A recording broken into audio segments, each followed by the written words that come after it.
potentielle défense, mais la défense arrive trop tard parce que la décision a déjà été exécutée. Ok, Président. Et quand la décision est exécutée, c'est sans objet. Bon, Président, dans tous les cas, on espère que la paix va revenir dans la grande famille de l'Africa. Et on vous remercie d'avoir accepté de parler ce soir avec nous. Et le temps de passer au prochain sujet, on revoit la bande-annonce de l'athlétisme.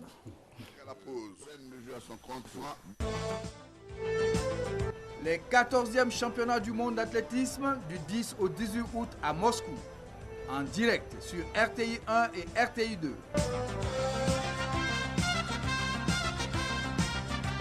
Avec beaucoup de facilité, avec beaucoup de facilité. Il n'y a rien à dire. 3 heures de duel par jour avec les dieux des stades. Usain Bolt, Justin Gatlin, Mohamed Aman, Muriel Aouré.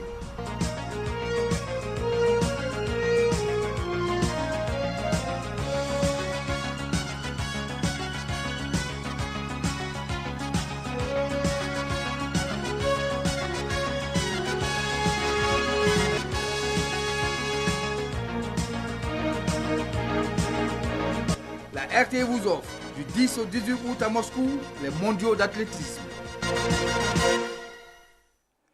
Alors, monsieur, la Ligue 1 arrive à son terme. On sait que le COE est champion de Côte d'Ivoire pour la 2e année consécutive. La SEC est qualifiée pour la Ligue des champions. Le seul enjeu de ce week-end, de samedi, c'est la 3e place. La Ligue 1 qui va voir qui sera le représentant en Coupe CAF. La FAD ou Gagnois. Gagnois ou la FAD, monsieur Koulibaly? Bon, je pense que là, c'est un pronostic assez difficile, même si la FAD a une longueur d'avance. Quand même, la FAD compte aujourd'hui 42 points contre 40 à Gagnois. Il suffira à la FAD de faire peut-être un match nul pour pouvoir valider son ticket. Donc la tâche est encore un peu plus facile. Et puis, dans ces matchs qui vont les opposer, je pense que dans cette dernière journée, je pense que la FAD revient quand même à un meilleur niveau après avoir connu un passage à vide, contrairement à Gagnois qui a des résultats en dents de scie. Donc mon pronostic, ce serait peut-être la FAD. Gagnois quand même, c'est la belle surprise. Qui arrive de seconde division et a joué les premiers rôles dès le début du championnat et qui a affaibli un peu, mais qui espère toujours accrocher cette 3e place, Choilio. Indéniablement, c'est l'équipe, c'est la révélation de la saison. Mais moi, je dirais, au-delà même de ces 2 matchs, ce qui sera aujourd'hui important, c'est l'arbitrage. L'arbitrage, parce que c'est vraiment, il ne faudrait pas que l'arbitrage force le résultat du championnat. C'est 2 matchs décisifs. Il faudrait que les arbitres soient impartiaux. Il faudrait aussi que le COE, qui joue réellement, il faudrait aussi que le Denguélé joue réellement et que les arbitres soient vraiment à la hauteur. Il ne faudrait pas que l'arbitrage vienne fausser le résultiré de ces 2 matchs. Ce qu'il dit, Choilio, est très important, aimer l'éthique en cette fin de saison. Oui, effectivement, et c'est dans toutes les divisions. Alors, la Ligue 2 aussi a tiré, les tenants de la Ligue 2 ont eux aussi tiré la sonnette d'alarme. Mais il est vrai que parfois les 2 derniers matchs doivent être arbitrés de très près. Pourquoi? Parce que tout simplement, il s'agit d'une place en Coupe de la Confédération africaine. Cette place semble promise à cette équipe de la FAD. Le président délégué Boli a, je pense, un peu trop vite écarté Lionel Sokoya parce que Pascal Ndri n'a pas fait le travail de début de saison. Il récolte en fait le fruit du travail de Lionel Sokoya qui voit la FAD en bonne position pour cette 3e place synonyme de qualification de la Coupe de la Confédération. Maintenant, pour Gagnois, c'est la bonne surprise. Gagnois a maintenu le cap depuis le début de la saison. Gagnois a peut-être flanché entre les 15e et 20e journées, mais Gagnois s'est bien relancé. Et puis n'oubliez pas que les hommes de Haïdara Choilio bénéficient d'une autre cartouche s'ils réussissent à se qualifier éventuellement face à la SEC Mimosa pour la Coupe nationale. Bon, disons que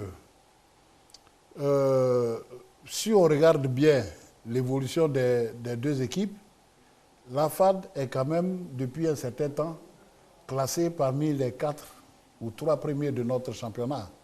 Donc, ils ont quand même, disons, une évolution qui laisse supposer qu'ils pourraient peut-être s'imposer face à Gagnois, enfin être 3e. Être 3e, parce qu'il leur suffit d'un match nul pour être... mais ce que je veux dire, c'est que Gagnois Gagnoa quand même mérite, sur l'ensemble de la compétition, Gagnoa mérite quand même, n'a pas usurpé sa place. Et peut-être que... En début de saison, ils disaient qu'ils étaient là pour le maintien. Et c'est plus que le maintien. Là. Je pense que cette conquête pour la 3e place, c'est la cerise sur le gâteau.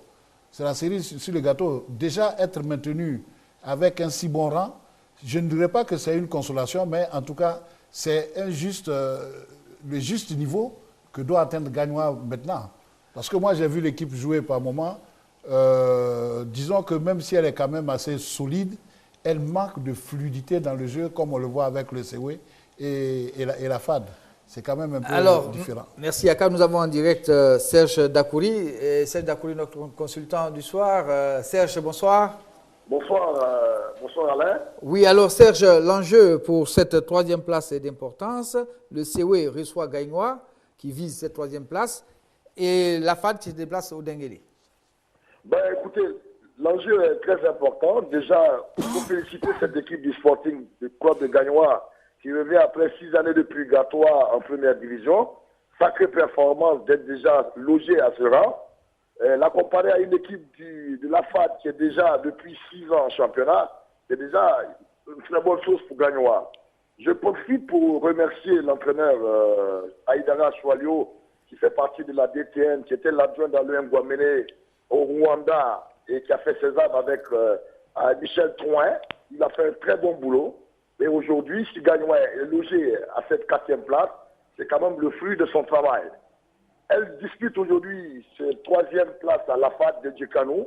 Reconnaissons humblement que Sekoya qui est venu n'avait pas bien maîtrisé l'environnement ivoirien. Il est passé au Bénin, on a vu ce que cela a donné.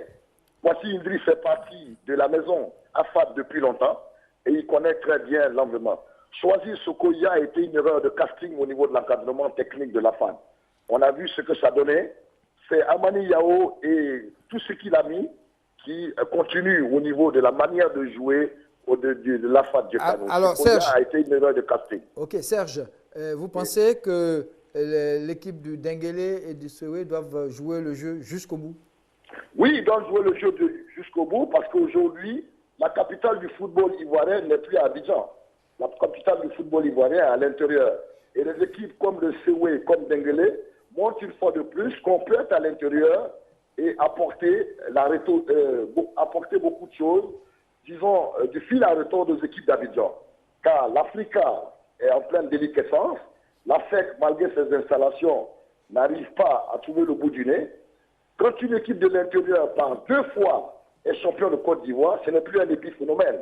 C'est un processus de régularité. Donc, chapeau à la méthode Etienne Diomandé, qui montre une fois de plus qu'on peut être à l'intérieur, être constant et régulier, ne pas peut-être être dirigeant depuis 20 ans, mais être un abonné des nouvelles méthodes de management du football et d'amener le pion au sud d'Abidjan. Ok, alors merci Serge d'avoir participé à l'émission et pour ta contribution. Merci.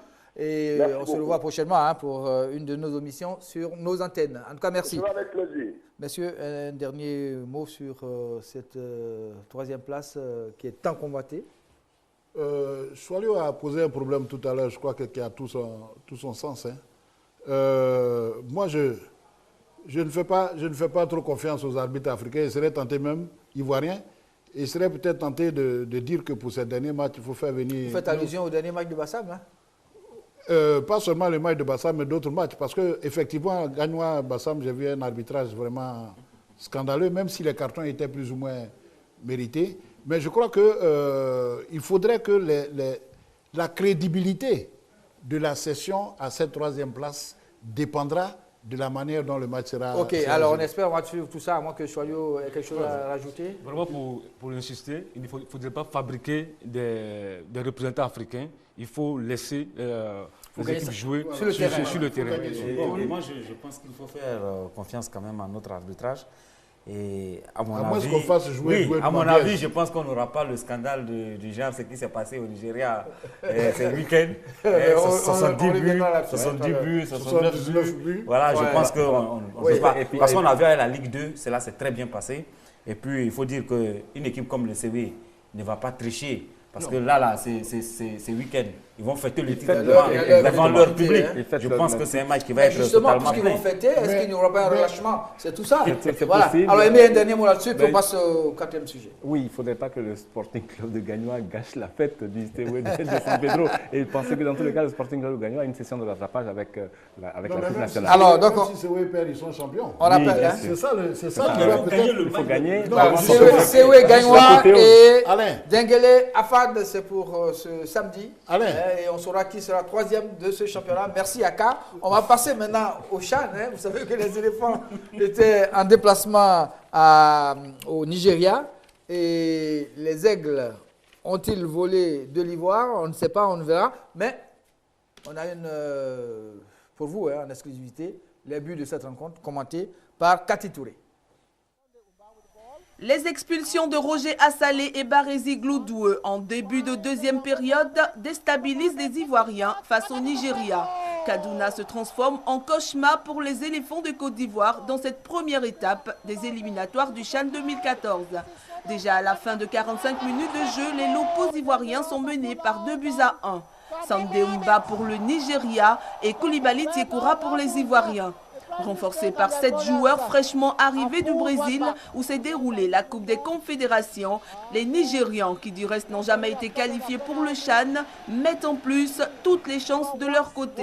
Réduits à 9 contre 11, les éléphants de Côte d'Ivoire deviennent une proie facile.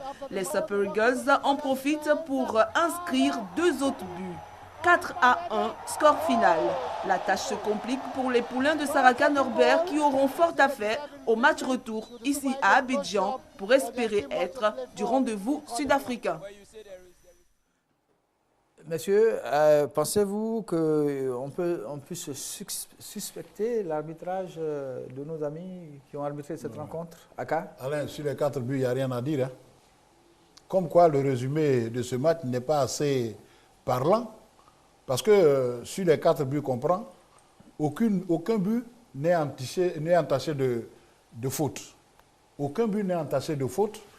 Mais justement, pour pouvoir juger, il faut avoir l'ensemble de la rencontre. Parce que les buts en eux seuls ne suffisent pas pour apprécier véritablement ce qui s'est passé. Mais cela se serait passé que moi, ça ne me surprendrait pas. Hein. C'est difficile de jouer au Nigeria, hein, vous connaissez. Non seulement c'est difficile de jouer au Nigeria, mais encore une fois, je pense que nos arbitres, que ce soit sur le plan national ou sur le plan international, ne donnent pas l'impulsion qu'il faut à notre football, à part quelques-uns. Et c'est vraiment dommage. Mais le Nigeria devient la bête noire de la Côte d'Ivoire maintenant. Oui, et l'écart, malheureusement, reflète la différence de niveau entre nos deux championnats professionnels. La ligue professionnelle nigériane comporte des grands clubs. Hein. On a Kano Pillars, on a Sunshine Stars, on a les Shooting Stars d'Ibadan, on a Enugu Rangers, hein, du fameux Mba, le double buteur face à notre sélection. Hein. Et puis la différence aussi au niveau du fait qu'eux, ils ont 5-6 titulaires en équipe A et nous avons 2 ou 3 remplaçants. Oui, Choualio. Je pense qu'au regard de ce qu'on vient de voir, les buts qu'on vient de voir, il n'y a vraiment rien à dire. Hein. Maintenant, il faut revoir maintenant l'ensemble du match. Mais le problème, ce n'est pas ce match-là. C'est la disparité qui existe entre les différentes sélections. Combien d'Ivoiriens ont su que les éléphants locaux allaient jouer au Nigeria? Ça, c'est votre rôle, ça. Non, mais c'est notre rôle. Oui, mais combien? Attends, c'est notre rôle. Mais et la fédération qui gère cette équipe-là? Qu'est-ce qu'elle fait? Alors, quand c'est l'équipe A, alors, attendez. Alain, il faut qu'on se mette d'accord. Hein. Ouais, le Nigeria avait déclaré dans un premier temps forfait. Ouais, Alain, et ils sont revenus sur leur décision et ça a été un match organisé dans la précipitation. Hein. Ça, il faut le reconnaître au moins. Non, quelle précipitation? Quelle précipitation? Non. Vous savez, depuis quand Saraka a eu ses joueurs sous la coupe? Oui, mais il a disputé 9 matchs amicaux. 9 matchs amicaux avant le déplacement de Kaduna. 9 matchs amicaux. Donc, on savait tous que cette équipe-là se déplaçait au Nigeria. Mais il y a eu quoi autour de cette équipe? Est-ce que cette équipe-là est entretenue comme l'équipe A? Pourtant, c'est une sélection nationale. C'est quand même la vitrine de notre Ligue 1. Il ne faut pas la négliger. Attendez, ce que vous dites est très important. Ce ne sont pas des éléphantaux. Ce sont les éléphants. C'est l'équipe nationale de Côte d'Ivoire. Dans l'équipe du Nigeria, il y avait quand même 5 titulaires qui étaient la Coupe des Confédérations. Est-ce que cette équipe-là bénéficie de tout le confort comme oui, l'équipe? ça c'est une vraie question, oui. Voilà, la différence est là. Quand dans l'équipe qui a joué face aux éléphants locaux, il y avait 7 joueurs qui revenaient de la Coupe de la Confédération, et que nous, quand on fait notre sélection nationale, on a peut-être 3 joueurs locaux qui viennent faire office de cireurs de banc. Donc je pense qu'il y a une grosse différence là entre les deux championnats, entre notre Ligue 1 et leur Ligue. Et alors, puis, pour revenir au match lui-même, nous n'avons pas eu peut-être la chance de voir tout le match, parce que quand c'est l'équipe A, il y a toute une batterie de journalistes et tout ça qui va avec l'équipe A. Mais là, ils sont partis vraiment presque en catimini. Voilà, y compris la télé, ça c'est un. Et puis de deux, nous n'avons pas vu le match. Est-ce que l'expulsion... La télé vous a montré les buts, hein? Oui, les buts, mais sur les buts, il n'y a rien à dire. Les buts sont propres. Est-ce que c'est l'expulsion de 2 joueurs? Alors justement, comme on nous le laisse entendre. Justement, est-ce que c'est l'expulsion de 2 joueurs qui ont faussé le match? Oui, mais le score était de 2-1 lorsque les 2 joueurs ivoiriens ont été expulsés. Et ceci contribue à ne pas arranger la situation. Hein. Et nous avons en direct l'entraîneur national, hein, c'est Saraka. Coach, bonsoir. Bonsoir. Voilà, alors le score il est lourd, hein, 4-1. Vous avez entendu, hein, vos 2 joueurs expulsés lors de ce match, l'ont-ils été dans les règles de l'art, j'allais dire? Oui, mais bon, je pense que le score est lourd. Et je pense que si on avait joué en égalité numérique, on ne serait pas à ce stade-là, parce que quand même, jouer à l'extérieur, jouer à 9 contre 11. Surtout au Nigeria. Surtout au Nigeria, je pense que c'est pas facile à le faire, parce qu'il faut. D'abord, ça bouleverse le plan de stratégie de l'entraîneur. Ensuite, les jeunes gars, ils se sentent frustrés. Donc, ils ne peuvent pas attaquer comme ils le font. Donc, je pense que c'est par rapport à l'infériorité numérique qui a fait que... Alors, coach, on sait que vous êtes un battant. Ce score de 4-1, est-il possible de le remonter? Bon, mais 3 buts à remonter, c'est difficile, mais ce n'est pas impossible. Bon, on a 2 semaines, on va essayer de travailler.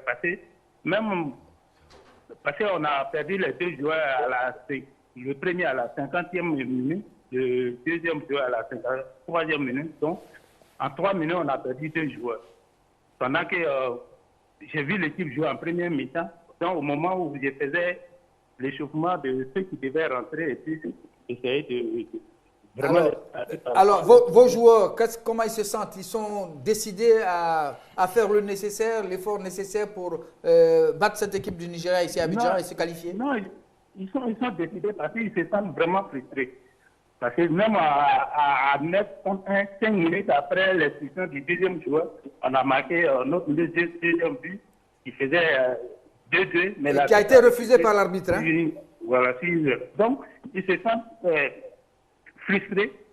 Donc, ils ont grossi le tête afin de se battre pour montrer au Nigeria que si on joue en égalité numérique, on peut faire la différence. Donc, je pense que si la motivation et la détermination qui les anime, je pense que 3 buts, on peut le remettre. Alors, coach, on vous entend parler, on sent quand même que vous êtes un peu révolté contre l'arbitrage en question.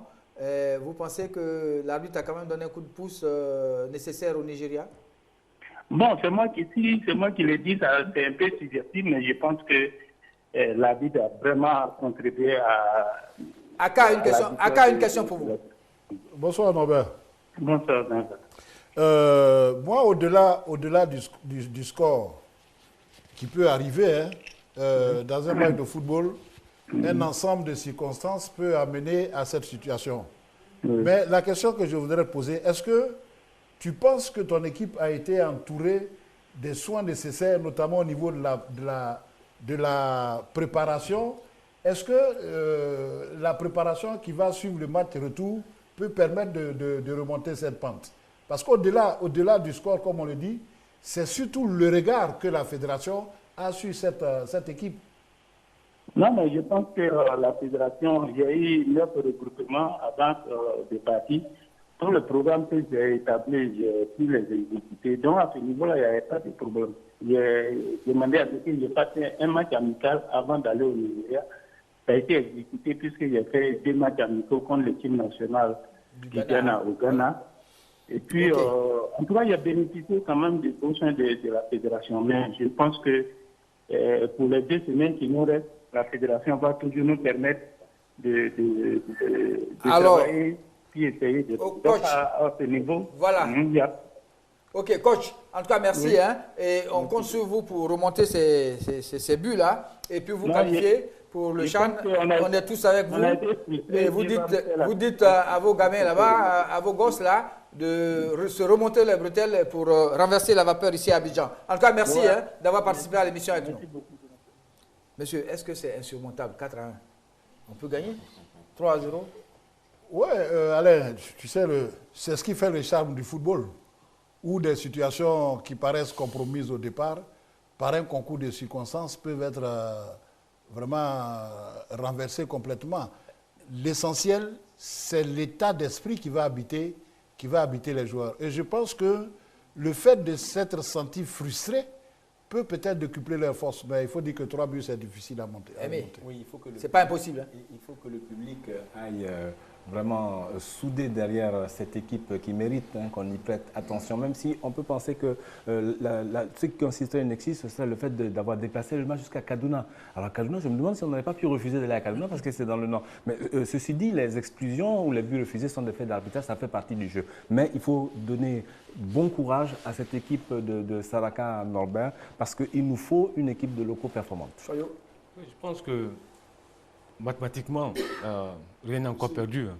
3 buts, on peut facilement remonter 3 buts. Il suffit d'ouvrir très rapidement le score et puis... il suffit qu'on ait un pénalty, avec 3 expulsions. 3 expulsions, bon, enfin, je ne vais pas dire ce que je dis. Mais 3 buts, c'est jouable. Maintenant, est-ce que moi, j'ai eu les échos de Kaduna, l'équipe n'a pas produit du jeu. Bon, l'équipe n'a pas produit du jeu, il y avait des circonstances, des expulsions, tout qui ont brisé un peu les choix de l'entraîneur. Mais il faut se préparer sérieusement et faire de ce match-là une grosse fête. Ne pas laisser, il faut inviter le public à venir massivement au Stade Fort-Boigny. C'est ce que vous êtes en train de faire d'ailleurs. Hein? Koulibaly, un dernier mot là-dessus? Oui, je pense que c'est mission difficile, mais pas mission impossible. Mais il y a quand même un écart entre les 2 sélections parce que c'est l'équipe du Nigeria qui joue le CHAN. Je peux dire que c'est une équipe championne d'Afrique en titre et l'équipe de Côte d'Ivoire, c'est une équipe nationale bis. Bien, ok. En tout cas, il semblerait que l'entraîneur national n'était même pas... L'entraîneur, c'est Saraka Norbert. Keshi était sur le banc. Keshi était sur le banc, mais Lamouchi était-il... abonné absent. Où est Lamouchi? En tout cas, messieurs, merci de nous avoir suivis pour ce numéro de 3e mi-temps. Mercredi prochain, on sera encore au rendez-vous pour essayer de débattre de questions d'actualité. En tout cas, merci et puis bonne soirée. À mercredi prochain, messieurs. Vous aussi sur la table ici. Aimé, Aka, Choualio et Koulibaly. Les 14e championnats du monde d'athlétisme du 10 au 18 août à Moscou. En direct sur RTI 1 et RTI 2.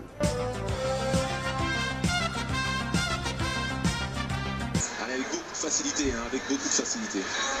Il n'y a rien à dire. 3 heures de duel par jour avec les dieux des stades. Usain Bolt, Justin Gatlin, Mohamed Aman, Muriel Aouré.